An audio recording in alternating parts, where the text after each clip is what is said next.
বাংলাদেশের অর্থনীতিতে ক্যান্সার হিসেবে খ্যাত এস আলমের 1,13,000 কোটি টাকা পাচার অনুসন্ধান করবে সিআইডি।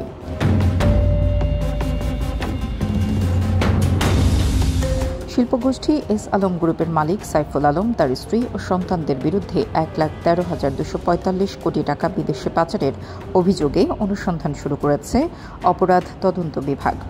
শনিবার সিআইডির মিডিয়া উইংয়ের বিশেষ পুলিশ সুপার আজাদ রহমান এই তথ্য নিশ্চিত করে বলেন, এস আলম গ্রুপের অর্থ পাচারের বিষয়ে আমরা খোঁজ নিতে শুরু করেছি। তদন্তের পরে বিস্তারিত জানানো হবে।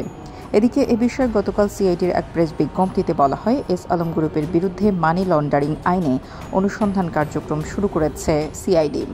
এস আলম গ্রুপের মালিক সাইফুল আলম সহ তার সহযোগীদের বিরুদ্ধে প্রতারণা, জালিয়াতি, ওভার ইনভয়েস, আন্ডার ইনভয়েস ও সংঘবদ্ধ অপরাধের মাধ্যমে হুন্ডি কার্যক্রম পরিচালনা করে প্রায় 1,13,245 কোটি টাকা বিদেশে পাচারের বিষয়ে অনুসন্ধান কার্যক্রম শুরু করেছে সিআইডি।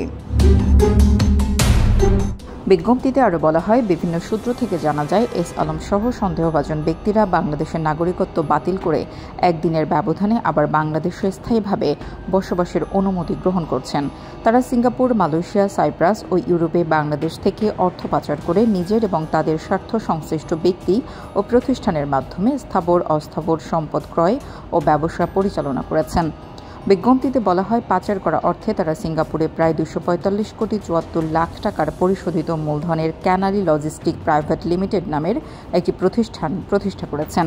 এছাড়া তারা ভুয়া নথি সৃজন, জাল জালিয়াতি ও প্রতারণার মাধ্যমে বিদেশি পণ্য আমদানি, রপ্তানি ও বিনিয়োগের নিমিত্তে নামে বেনামে 6টি ব্যাংক থেকে 95,000 কোটি টাকা ঋণ গ্রহণ করে বিদেশে পাচার করেছেন। বিজ্ঞপ্তিতে বলা হয়, তারা বিদেশে শেল কোম্পানি খুলে অফশোর ব্যাংকিংয়ের মাধ্যমে প্রায় 18,000 কোটি টাকা প্রতারণামূলকভাবে বিদেশে পাচার করেছেন।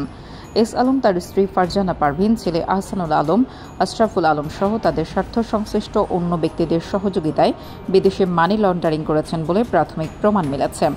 এ বিষয়ে মানি লন্ডারিং আইন ও বিধি অনুযায়ী সিআইডি অনুসন্ধান কার্যক্রম শুরু করেছে। এ বিষয়ে তথ্য যাচাই বাছাই শেষে মানি লন্ডারিং আইনে তাদের বিরুদ্ধে ব্যবস্থা নেওয়া হবে।